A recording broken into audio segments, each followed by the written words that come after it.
Hello and good evening and welcome back. Hope you're ready for some more OCD. I have my book. I also have my therapy dog. So let's begin, shall we? If you remember, we're still learning about what OCD is. So I'm ready to learn some more, shall we? Okay. Listen, got an itchy arm. One day I'll get past this itching while I'm recording thing, but not today it seems. Okay. How are obsessions and compulsions affecting you? When it takes hold, OCD can affect many areas in a person's life. I'm with the book so far. However, it doesn't always start like that. Suddenly, OCD takes the disguise of a friend promising to keep you safe, but at a very high cost. And as time goes on, that cost escalates and keeps on rising. It can affect your well-being in a general way if you are constantly feeling anxious, and can also have a direct impact on what you feel you can do and where you feel you can go. In many cases, it can have an impact on relationships with other people, as they will repeatedly ask for reassurance or won't follow your obsessional rules. It is worth asking yourself, what is the real cost of your problem? Did your obsessions or compulsions take a lot of your time? That's the point. They take up some time. Don't know what was considered a lot though. Do they get in the way of your plans to do other things? Sometimes, yes. Have family members complained? No, they just call me weird. Are you frequently late? Yeah, I am. Are you suffering from physical ones such as rashes or dry skin? Don't think so. My skin seems normal. I mean, look at that. My hand. That seems like a normal hand, right? Normal arm. Normal hand. Normal arm. Did you say it's normal? See? Normal, right? We're going to presume it's normal anyway.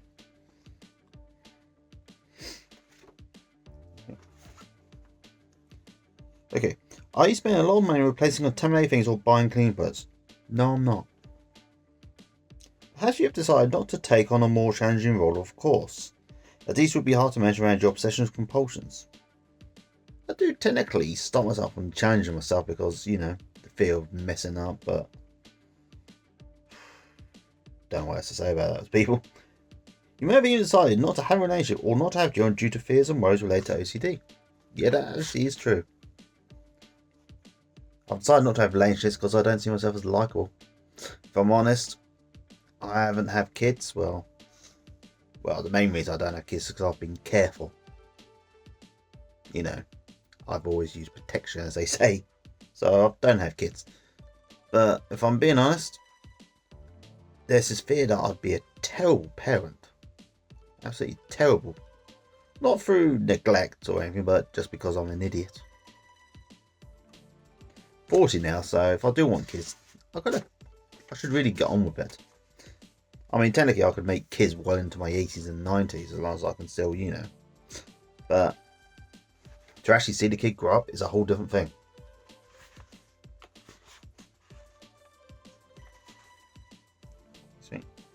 Think about all of these areas and note whether and how the problem is affecting each one.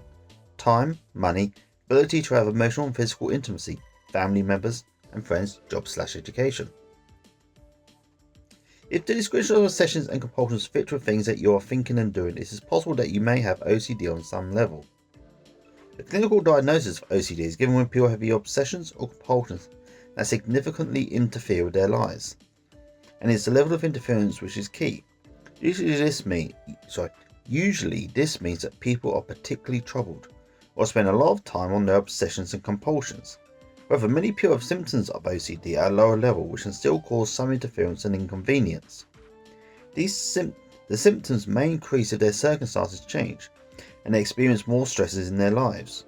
We know many people come into treatment, wait for a long time until things get really bad before seeking help, with one study identifying on average a wait of 11 years.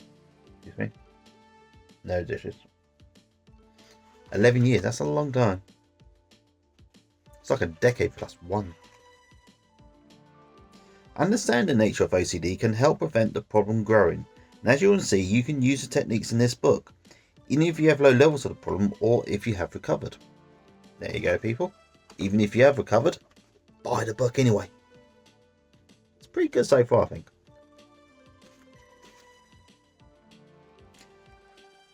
If OCD is causing significant interference in your life, it is important to acknowledge this reality. So that's the problem I have, is that I have trouble facing reality. This is going to sound silly, but it's partially, I find it comforting. I find it comforting to head back sometimes to the thought that I'm just an idiot, and my life is bad because I'm an idiot, not because, my brain is screwed up mentally.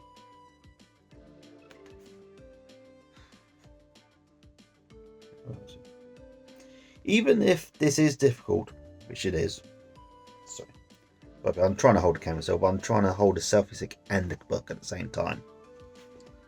Excuse me. But that's really why I say, it's probably better just to listen sometimes. Even if it's difficult, it is the springboard for thinking about why it's so important to change and for imagining how you would like your life to be without this problem. We will return to this at the end of chapter 3 when we ask you to identify your goals. Oh, bloody hell, I've got to identify goals, that's kind of worrying. Damn, my nose itches. How do you know if your friend or family member has OCD? Could be an interesting one to look out for. You may be reading this book because you are concerned about a friend or family member. That's me mostly the one I'm worried about. And you suspect that their behaviour could mean that they have OCD.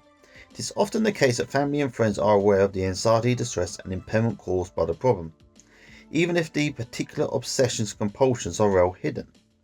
There are many different types of OCD, and some fears and compulsions are much more apparent than others to an observer. Friends and family may notice somebody checking a log repeatedly. That's something I do a lot. Watching something excessively or repeating a physical activity.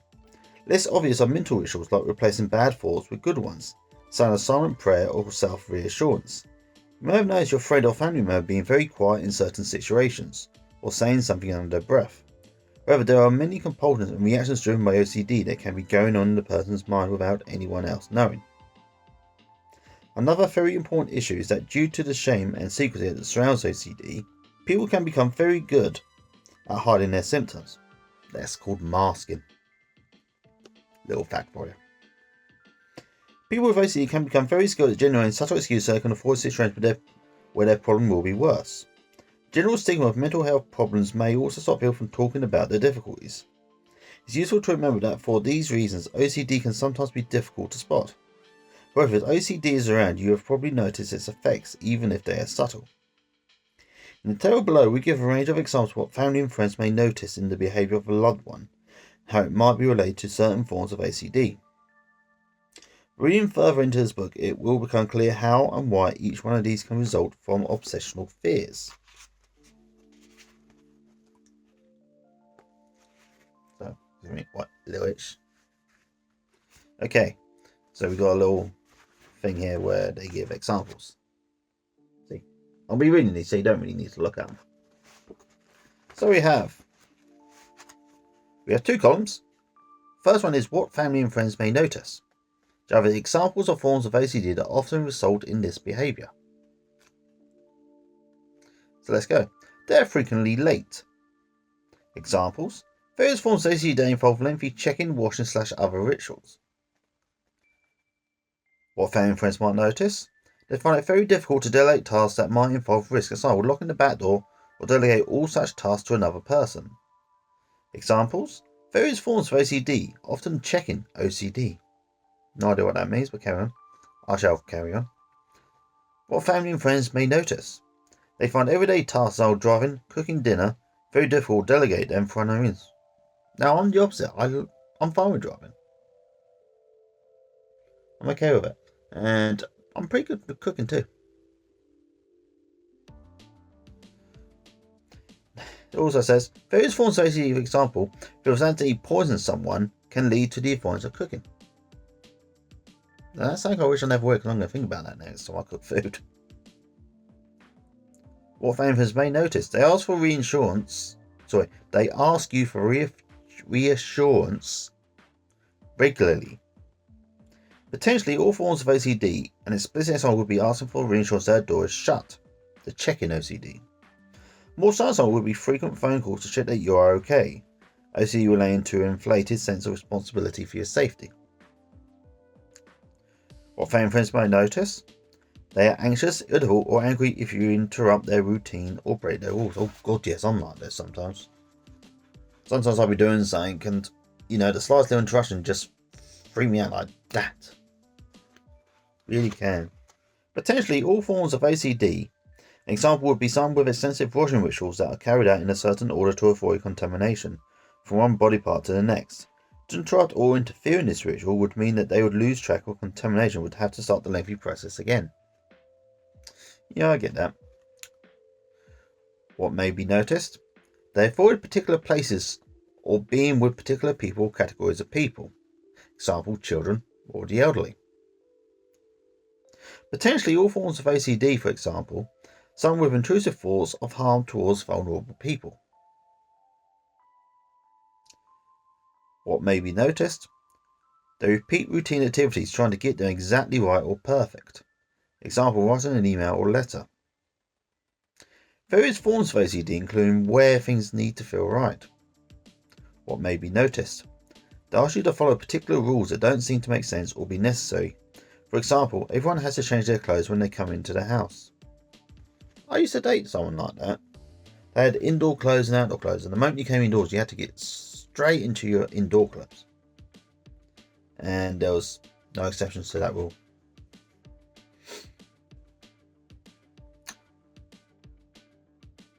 What may be noticed? The person spends a long time washing their hands, bathing and or cleaning. This is a form of contamination OCD. What may be noticed? Their skin is red and dry, particularly on their hands. That is another example of contamination OCD. What may be noticed? They often want to or do spend money on replacing things which do not need replacing. That is another example of contamination. They spend a long time leaving their house. That's the check-in OCD. That's the one I have. I'm pretty certain that. They're very distant and preoccupied. Rumination and religious OCD, but can be others. Okay.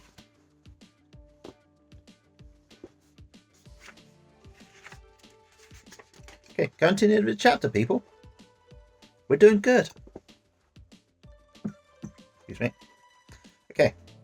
The person you're concerned about is not sure they have OCD. You can go through this book together to see if these are the sorts of things that are happening, or whether the understanding of OCD we'll talk about in the next chapter fits with what they're experiencing. There's some information on page 233. I'm not going to go to that page yet. About other problems for which can seem similar to OCD and how to get help for them. When the person you're worried about is reluctant to talk about it, so that's me. Sometimes friends and family may open the discussion before the person themselves.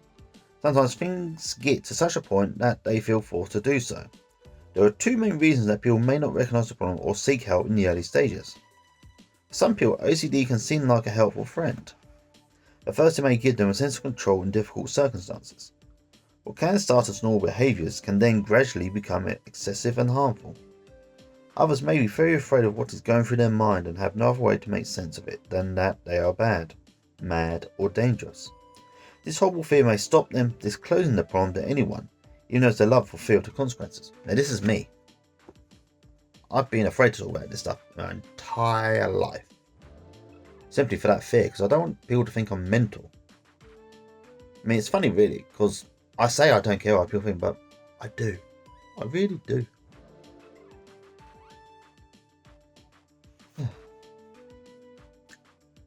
Try to bring it up. It is always worth trying to discuss the problem with the person you are worried about, even in general terms. After all, you are asking because you have noticed something is up, even if they are trying to hide it. Sometimes being asked what's wrong can be a great relief if things get into the open, and they no longer have to cover it up or worry about your reaction. If they have not yet discussed it, then it may be because they feel very ashamed of their thoughts and behaviour, and it may be difficult to go into detail. Assure them that you don't need to know all the details if they don't want to tell you, but you just want to help them with an obviously distressing problem. Alternatively, they may feel embarrassed or say talking about the things they are doing. This is replaced by real fear or anxiety when they are stuck in their obsessions and compulsions. Using some of the examples in this book might help your friend or family member to realise they are not alone. I hope you're listening to this, people. Being sensitive goes without saying that it is important to try to be as sensitive and understanding as possible and let people tell you in their own way and in their own time. Some people like very matter-of-fact conversations. Some people might prefer an email. Some people might like the analogies and metaphors we have used in this book as an opening to a conversation. Your friend or family member may feel more comfortable discussing their problems if they know about something you have struggled with in your life. The most important thing is letting them know that you want to help them. Work out what is happening, as this is the way they will overcome the problem. There's more information on helping friends and family support someone fighting the problem in Chapter 8. Now the last bit, it has questions you might ask someone you think may have OCD. I'm going to ask me these questions. I've seen you're quite often anxious. That is very true, I am. When you're leaving the house, preparing food, walking in a certain street around children, etc. What are you worrying about when you feel like, well, if I'm walking near children, I'm worried that if I make eye contact, the parents might freak out and I might end up on a list. Stupid, I know, but some parents do freak out. I mean, if you've watched some of my trials, you probably noticed I always turn the camera off when there's kids involved. I mean, that is partially paranoid, but it's also just good nature, because not everyone wants their kid to be seen on a screen. I know technically in public you're allowed to film stuff and people, but it doesn't hurt to be courteous sometimes. Number 2, I've noticed that you wash/check quite a lot, more than most people. How much are you doing that, / how much time are you spending? Do you think what you're doing is excessive? No, I don't. I used to be very obsessed with washing, but not so much now. Not so much now, though. Lastly, some people worry about the thoughts they have, and this can be a part of a problem called OCD. Is that something you're in? Oh, God, yes. I worry about my thoughts all the time. You know what? That is the end of tonight's tale. If you have a look, Chapter 2, How Did I Develop OCD? That is what we go into next time. I hope you've enjoyed this. I hope you've learned something, because I feel I have. And so it's good night from me, and it's good night from my mate Slodan Milosevic. With that, I bid you all farewell. Look after yourselves, people. You all deserve it. And just so you know, I love each and every single one of you. Almost as much as I love my therapy dog here. He's number 1, of course. Aren't you? Yeah, you are. He's brilliant, my therapy dog is brilliant. Even if he is just a plushie, he's still amazing. Better than most people I've met in my life, anyway. Right, I'm digressing here, so I'm going to say goodbye. Bye.